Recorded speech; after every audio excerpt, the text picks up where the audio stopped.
Très heureuse de vous retrouver. Bonsoir à tous et bienvenue dans ce journal.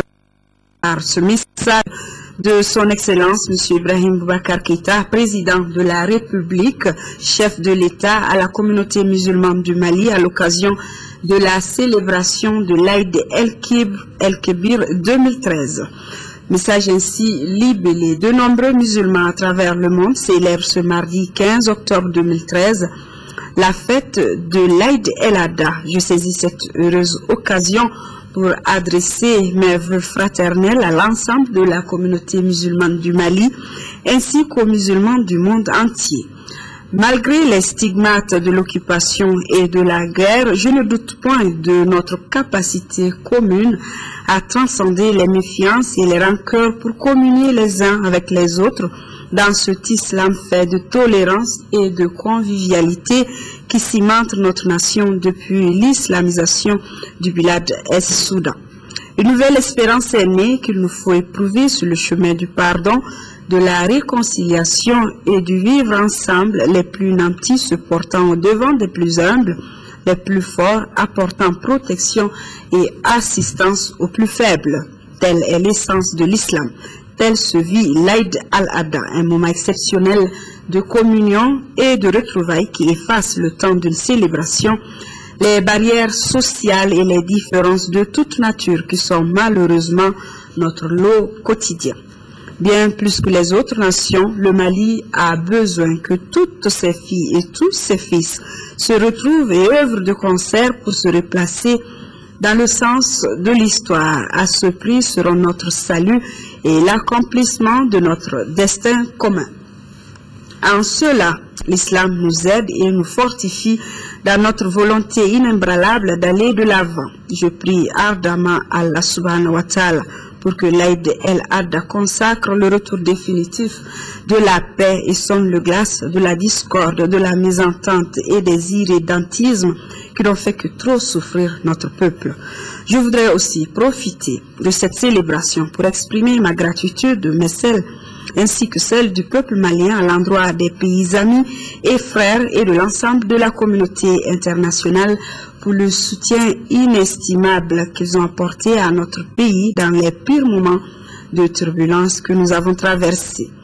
Je rends enfin grâce à Allah subhanahu wa ta'ala de nous avoir permis de célébrer l'Aïd el-Adha et implore sa miséricorde pour pourvoir au bonheur et à la prospérité des Maliennes et des Maliens. Salam alaikum wa rahmatullahi ta'ala wa barakatuhu. Koulouba, le 14 octobre 2013, le président de la République Ibrahim Boubacar Keïta.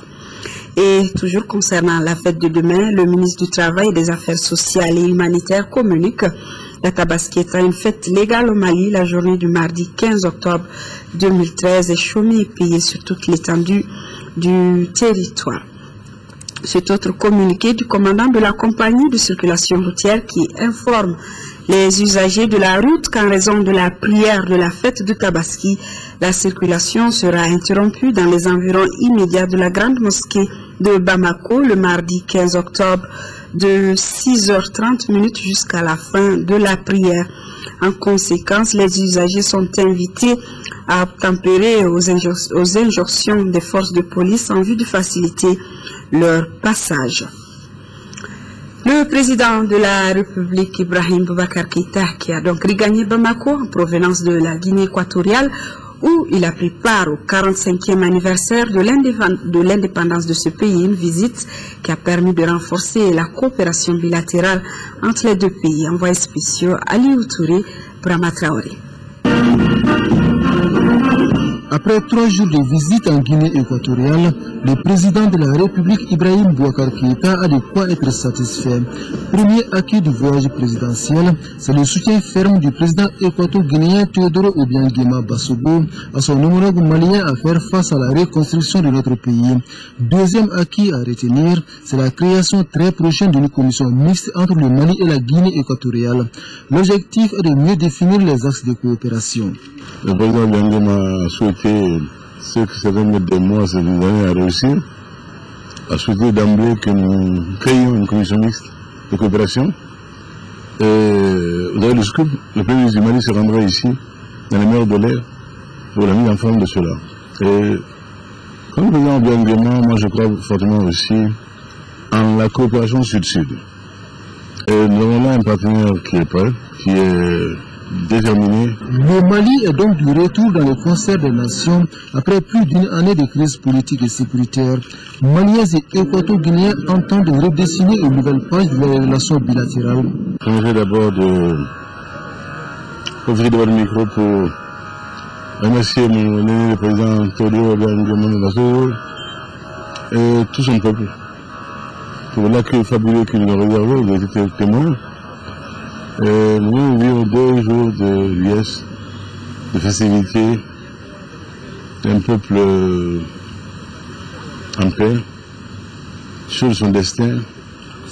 Et nous on peut voir ce qu'un peuple peut réussir s'il est stable, s'il a la paix. C'est toute mon ambition pour le Mali. Donc, nous allons ouvrir les yeux, nous allons regarder. Nous avons beaucoup appris. A précisé que le président de la République était l'invité de son homologue équato-guinéen aux festivités du 45e anniversaire de l'indépendance de ce pays. La Guinée équatoriale a accédé à la souveraineté nationale un certain 12 octobre 1968. Le président de la République a rencontré la colonie malienne de Bata, deuxième grande ville de la Guinée équatoriale, après la capitale Malabo. Au cours de cette rencontre, nos compatriotes ont exprimé au chef de l'État certaines préoccupations, notamment la création d'une banque pour les Maliens de l'extérieur et la gestion du flux d'immigrés clandestins maliens en Guinée équatoriale. Envoyés spéciaux. Bata, deuxième grande ville de la Guinée équatoriale. C'est ici que le président de la République, Ibrahim Boubacar Keïta, a bouclé sa visite de 3 jours dans ce pays d'Afrique centrale. À son arrivée à l'aéroport international de Bata, le chef de l'État a été accueilli par la forte colonie malienne.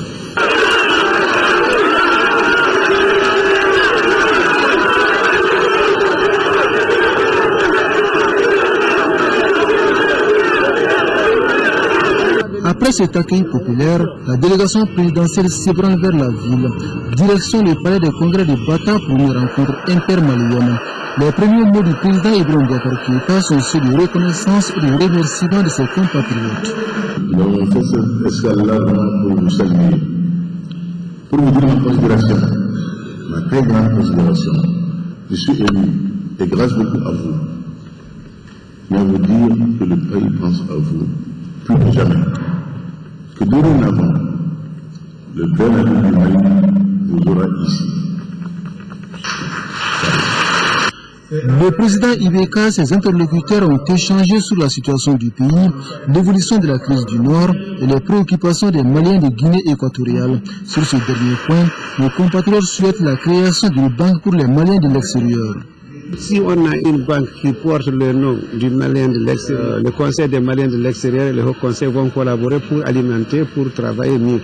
Parce qu'on est dans des banques privées dispersées par d'ordre. On vient de faire une coopérative de l'habitat. On a eu 106 lots à Bamako grâce à l'intervention du directeur général des Maliens de l'extérieur. Mais si on avait une banque, je crois que c'était mieux, ça nous donnait plus de confiance. Une autre préoccupation soulevée est relative à un flux important d'immigrés clandestins maliens en Guinée équatoriale. Une situation difficile à gérer et occasionne des dépenses énormes.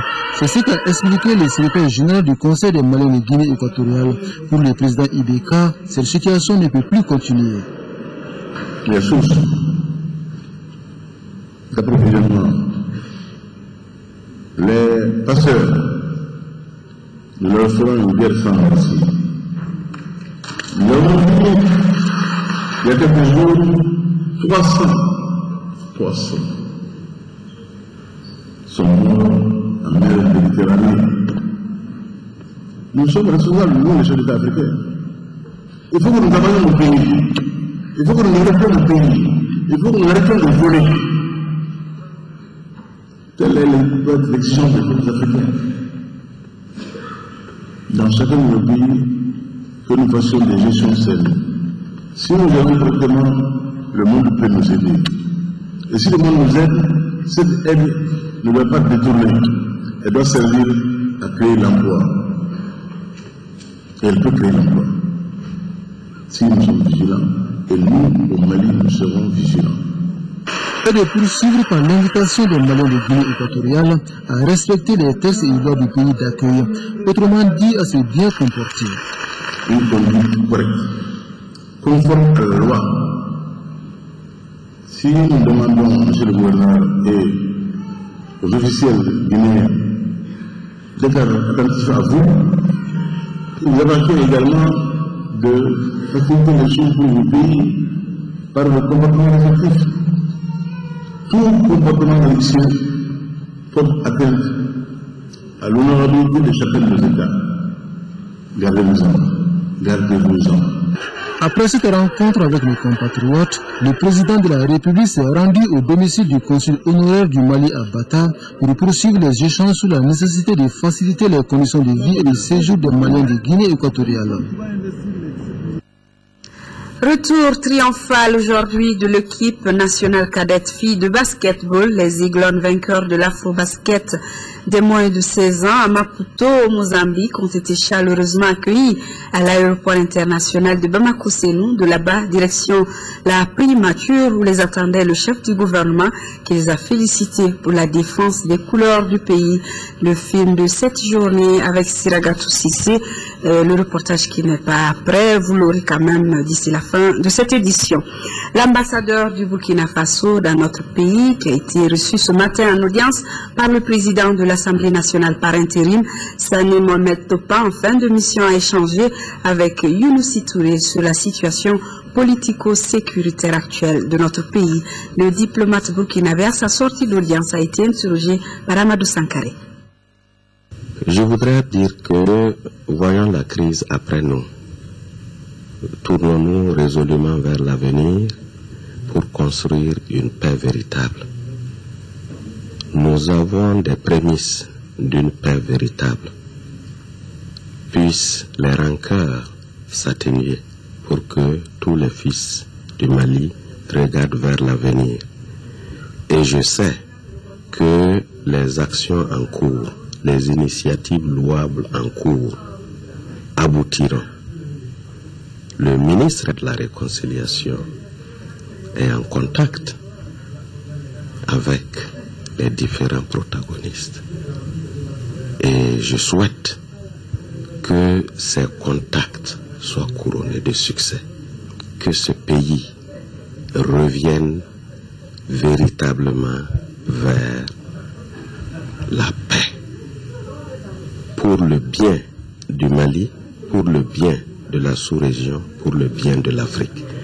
Mais je voudrais encore saisir l'occasion pour remercier l'Assemblée nationale, son président, l'ensemble des présidents qui se sont succédés depuis 2003, pour dire à l'ensemble des députés toute ma sympathie, tous mes encouragements. Ils ont joué un rôle majeur dans la résolution de la crise. Le ministère du Plan et de la Prospective tient depuis ce matin ici à Bamako l'atelier national d'élaboration du programme de développement accéléré des régions du Nord. Les experts examinent le document du programme de l'ensemble des acteurs de développement. C'est un programme qui regroupe 129 projets pour un coût de financement de plus de 100 milliards de nos francs. Moussa Fani compte rendu. Pour le développement des régions du Nord, le gouvernement a engagé l'élaboration d'un projet de programme pour le développement accéléré des régions Nord. Les documents du programme sont ainsi soumis à l'appréciation des acteurs de développement pour des propositions d'amélioration. Le programme en question devra servir de document de base pour les assises nationales sur le Nord en cours de préparation. Le programme qui en sortira permettra d'accélérer la reconstruction, de relancer le dialogue entre les acteurs et les communautés naturellement, et donner un espoir de vivre ensemble qui est une valeur cardinale de notre culture. Le programme visant à consolider la paix et la sécurité comprend 5 axes, à commencer par le retour de l'administration et la cohésion sociale. Le programme de développement accéléré des régions du Nord du Mali, en cours d'élaboration, fait suite au plan pour la relance durable du Mali PRED, dont il assurera l'opérationnalisation dans la partie nord de notre pays. Il est conforme aux axes du cadre stratégique pour la croissance et pour la réduction de la pauvreté. Je vous promets le soutien et la coopération des PTF dans un processus interactif sous le leadership du gouvernement du Mali pour l'élaboration efficace d'un programme de développement accéléré des régions du Nord. Prennent part à cette rencontre les représentants de l'administration publique, des collectivités, de la société civile et des partenaires techniques et financiers. Le ministre de la Sécurité et celui des Affaires sociales étaient sur les lieux du naufrage de vendredi dernier à Mopti. Je vous propose d'écouter les deux membres du gouvernement au micro de nos envoyés spéciaux Alpha Mega et Aruna Diara. Qui n'est pas prêt, nous allons donc à la prochaine nouvelle. C'est le ministre du Commerce, Abdelkarim Konaté, qui a participé à Bruxelles du 9 au 11 octobre 2013 à la 17e réunion du comité ministériel commercial ACP et à la 12e réunion du comité ministériel commercial mixte ACP Union européenne. Lors de ces deux rencontres, les discussions ont porté entre autres sur le processus des accords de partenariat économique, sur l'examen et l'adoption de la déclaration ACP concernant la 9e conférence ministérielle de l'OMC prévue du 3 au 6 décembre à Bali et le renforcement des relations commerciales intra-ACP. Le RTM vous propose à partir de ce jour une série de reportages consacrés à la décentralisation dont les jalons ont été posés dans les années 90. L'historique de la réforme comporte plusieurs étapes qui vont de la réflexion à la conception pour parvenir à la mise en œuvre. Aujourd'hui, si l'organisation administrative est à parfaire, elle n'est pas étrangère à nos us et coutumes. Un dossier signé Moïse Traoré. La décentralisation a existé au Mali sous une forme moins formelle. Les premières tentatives de réforme remontent aux premières et deuxièmes républiques. Ancien ministre et ancien chef de la mission de décentralisation, Ousmane Sy fait partie des concepteurs du système d'organisation et de gestion. Le contexte de la réforme actuelle est fortement lié au contexte du 26 mars et de l'ouverture démocratique. Vous vous souvenez tous très bien que c'est au moment de la conférence nationale, quand le Premier ministre de l'époque de la transition, Mouna Sako, a fait l'état de la nation, il y a eu un débat qui s'est instauré à la conférence nationale et une des résolutions de ce débat, une des conclusions a été de dire qu'il fallait lever toutes les entraves qui s'opposaient à la mise en place de la décentralisation. Cette résolution vient après plusieurs tentatives, comme j'ai dit. La Deuxième République a tenté. Tous ceux qui, à l'époque, savaient très bien que sous le régime Moussa, le bureau de l'IGPN et le gouvernement, à l'époque, avaient fait des missions dans toutes les régions pour aller parler de décentralisation. Même la Première République, sous Modibo, ils ont tenté de le faire. Mais malheureusement, les contextes qui étaient des contextes de parti unique, les contextes de fermeture démocratique, n'ont pas permis une décentralisation réelle. Ont permis beaucoup plus une déconcentration. Après une vingtaine d'années de mise en œuvre, les élus ont leur perception de la réforme. Aujourd'hui, si ce n'est pas l'éducation et la santé, il n'y a aucune situation qui est autre chose qui est transférée dans l'aide commune. Quelle que soit la meilleure façon de transférer, si les communes n'ont pas les moyens de leur politique, ça ne peut pas marcher. On communique ici sur une estimation de 700 millions de TZL. À peine si on arrive à recouvrir 20 millions par an. Et si, alors que si on a 700 millions, ça peut nous permettre, n'est-ce pas, de faire face à beaucoup de problèmes de développement en commune. Porté par un conseil extraordinaire à la tête de la commune de 268 000 habitants, l'élu a une expérience confortée par 3 mandats comme conseiller municipal. Depuis 2009, l'expert en décentralisation est également conseiller municipal de la commune rurale de Badiangara. Plusieurs pistes de solutions se présentent selon lui. Une des façons fortes de sortir le Mali de la crise, c'est d'aller dans une décentralisation intégrale et immédiate. La décentralisation, c'est le dossier du président ou tout au moins du premier ministre. C'est un dossier qui ne peut pas être traité dans un département technique. Il faut passer à la phase de la régionalisation. En attendant, la décentralisation donne une langue et un visage à la démocratie au Mali. Je vous l'annonçais il y a quelques instants, retour triomphal aujourd'hui de l'équipe nationale cadette filles de basketball. Les Aiglons vainqueurs de l'Afro-Basket des moins de 16 ans à Maputo au Mozambique ont été chaleureusement accueillis à l'aéroport et par le Premier ministre. Le compte rendu de Siragato Sissé. 55 ce lundi 14 octobre 2013. Le thermomètre affiche 42 degrés à l'ombre. Le Boeing 767 transportant les princesses de l'Afro-Basket féminin de moins de 16 ans se pose sur le tarmac de l'aéroport international de Bamako-Sénou. Les héroïnes de Maputo au Mozambique et leur encadrement technique, la médaille d'or au cou, le trophée en main, retrouvent la chaleur du pays. Le sourire aux lèvres, le visage teinté de bonheur, le cœur comblé de satisfaction du devoir accompli. Les Aiglons ont été accueillis à la dimension de leurs prestations par le ministre de la Culture, le Comité national olympique et sportif du Mali, la grande famille de la Fédération malienne de basketball et l'Union nationale des entraîneurs de basket du Mali, sans oublier le Comité central des supporters des Aigles du Mali. C'est toute la nation qui est fière de ces braves basketteuses sacrées 3 fois d'affilée championne d'Afrique. Je suis très heureuse aujourd'hui parce que mes amis m'ont aidé à prendre cette coupe. Je remercie tout le monde. C'est le travail des entraîneurs du Mali aujourd'hui qu'on doit mettre en avant parce que c'est grâce à eux qu'on a réussi ce travail-là. De l'aéroport cap sur la primature pour une réception sobre et colorée. Le chef du gouvernement, au nom du président de la République, remercie ses ambassadrices pour service rendu. Vous donnez l'image d'un Mali qui gagne et c'est dans le contexte actuel une satisfaction importante. Le Mali revient sur la scène internationale et que cela se confirme dans le domaine du sport et dans le domaine du sport juvénile est pour nous tout à fait important.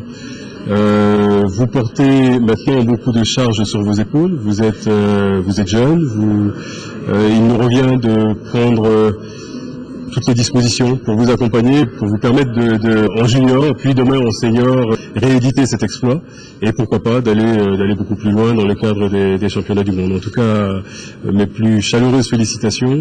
Merci pour ce moment de bonheur que vous nous donnez et cette occasion de communier autour du Mali, de son redressement. Cerise sur le gâteau. Le Premier ministre a remis une enveloppe symbolique à l'équipe pour arroser cette consécration suprême.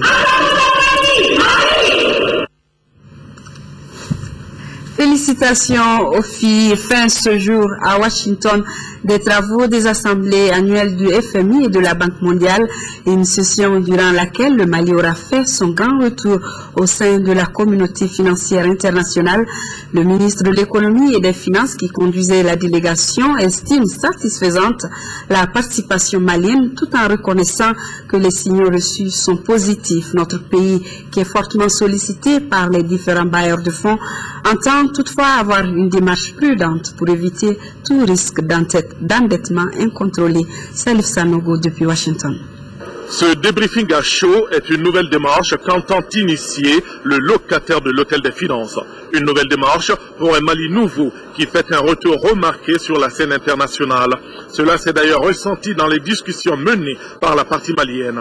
Sans donner un bilan chiffré, pour Banamboire et Félicie Soko, les signaux sont au vert. Pour des pays qui ont des ressources très limitées comme les nôtres, nous croyons que la flexibilité devrait être de mise en nous faisant confiance, en disant qu'on est responsable, que nous savons ce que nous faisons et que nous avons conscience de nos limites. À n'en pas douter, l'engouement autour de notre pays est réel. Les différents partenaires financiers sont prêts à accompagner le Mali, un engouement face auquel la ministre de l'économie et des finances préfère adopter une attitude réaliste. Nous pensons qu'il faut être très prudent dans la gestion de l'aide et de l'endettement. Nous pensons tout autant que nous avons besoin de financer l'économie nationale aussi à travers ces voies de financement d'une façon générale que communément admise, si je peux dire.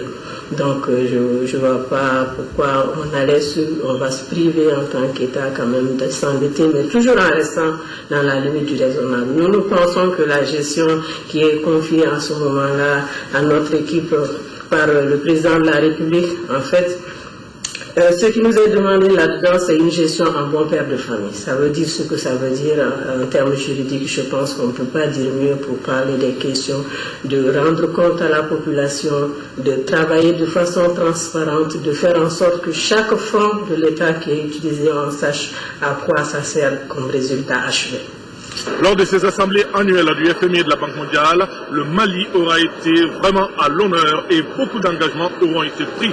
Reste plus qu'à matérialiser tout cela dans la vie de tous les jours afin que le panier de la ménagère puisse en ressentir les effets bénéfiques. Merci Salif et très bonne fête à tous les Maliens des États-Unis. Nous sommes donc à quelques heures de l'Aïd El-Kébir ou la fête du mouton. Beaucoup de citoyens préfèrent la passer à l'intérieur du pays auprès de leurs proches. Pour ce faire, les gares routières sont prises d'assaut et ce n'est pas donné à tout le monde d'avoir un ticket de voyage. Adama Kodjo, Gassou Touré sont allés à la rencontre de ces voyageurs de dernière minute. Suivez plutôt. L'Aïd El-Kébir ou fête de Tabaski est un moment propice de rencontre pour beaucoup de personnes. À la veille de la fête, l'affluence continue au niveau de certaines compagnies de voyage. Toute la semaine, j'ai cherché des billets, je n'ai pas trouvé et récemment, c'est hier tout près que je viens d'avoir mon billet. C'est 12 500. C'est le prix ordinaire? Non, c'est pas le prix ordinaire. Avant, c'était 11 000. Ici, pratiquement, il n'y a aucun problème. Hein. Même, il refuse la réservation parce que les cartes sont disponibles à tout moment. Le prix est le même. Hein. D'habitude, Bamako Bougouni, c'est toujours 2000 francs. Donc, il n'y a aucun changement par rapport à cela. Dans d'autres compagnies de voyage, c'est la fin de l'opération de transport pour la fête. Il y a toujours des cartes, mais... Vous avez quelqu'un ici qui n'a pas pu partir? Nous, on ne va pas. Tous les passagers sont partis. On a fait 24 cars hier et avant-hier, on a fait sortir à peu près 19 cars. Bon, aujourd'hui aussi, on est à peu près une vingtaine de cars. Les citoyens qui n'ont pas eu de billets au niveau des compagnies par faute de moyens de transport ont choisi les postes de contrôle de Niamana, par exemple, à la sortie de Bamako, pour se trouver des occasions de voyager. Il y a beaucoup de monde aux villes. Il n'y en a pas de place. C'est difficile, c'est très difficile. Il y a beaucoup de monde ici encore. Bon, il n'y en a pas de prix ici.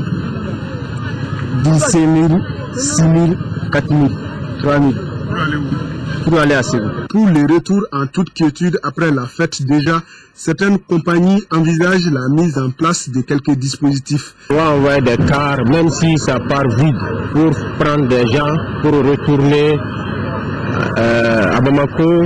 Une distance de plus de 1000 km sépare Bamako de Gao. Ce matin 14 octobre à 9 h, des voyageurs désirant célébrer la fête à Gao se trouvaient encore à la gare routière de Sokoniko munis de leurs billets.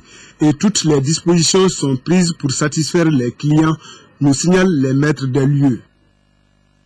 Et du côté du grand marché, ce sont les bousculades et les embouteillages. Une autre de nos équipes de reportage y a fait un tour. Vous aurez le compte rendu dans cette édition. En prélude à la fête de Tabaski, la première dame, Keita Aminata Meiga, vient d'offrir 55 moutons à plusieurs ménages démunis du district de Bamako.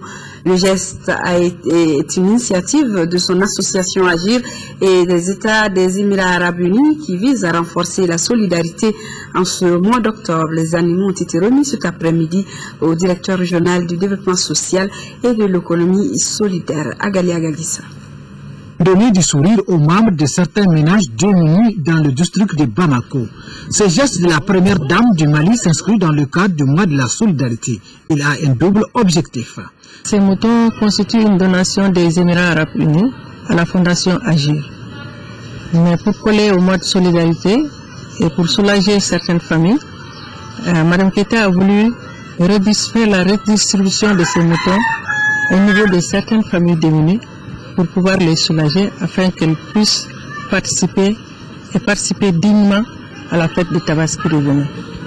Ce don qui renforce l'élan de solidarité dans notre pays vient au bon moment.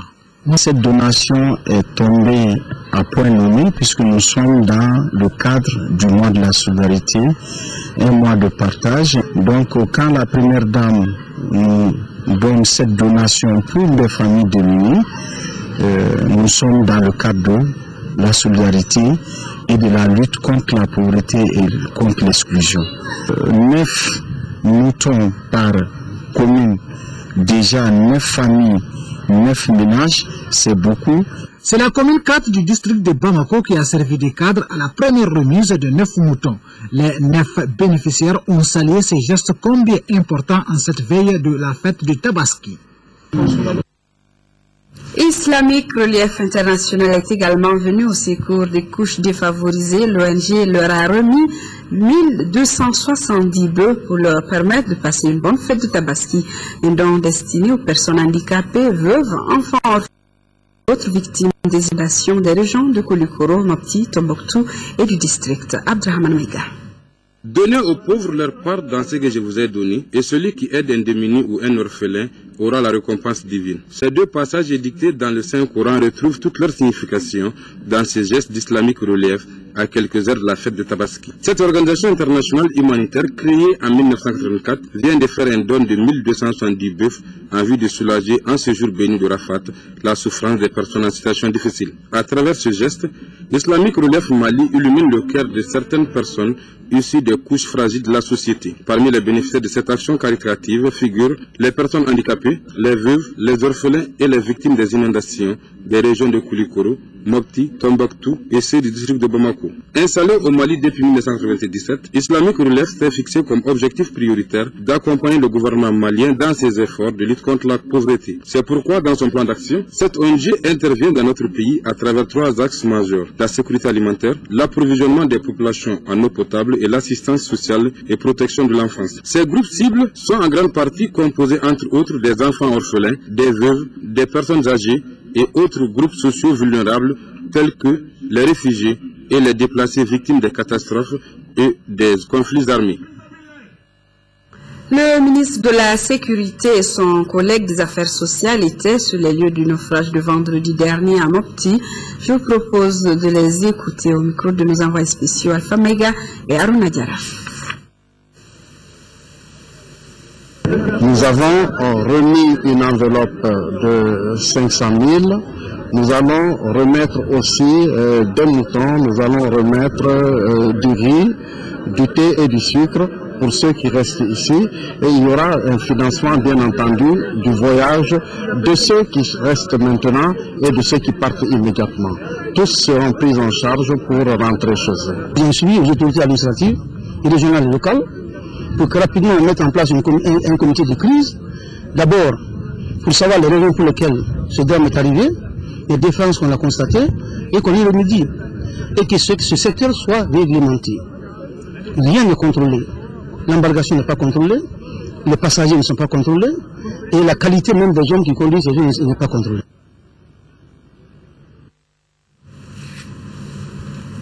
Du côté de Gao, l'heure est à la révolte. Plusieurs personnes, parmi lesquelles des jeunes et des femmes, ont battu le pavé ce lundi pour dénoncer la cherté de la vie et les dispositions prises par les hautes autorités pour la résolution de la crise au nord du pays, comme de l'alliance soumise aux autorités, une amélioration rapide des conditions de vie des populations de la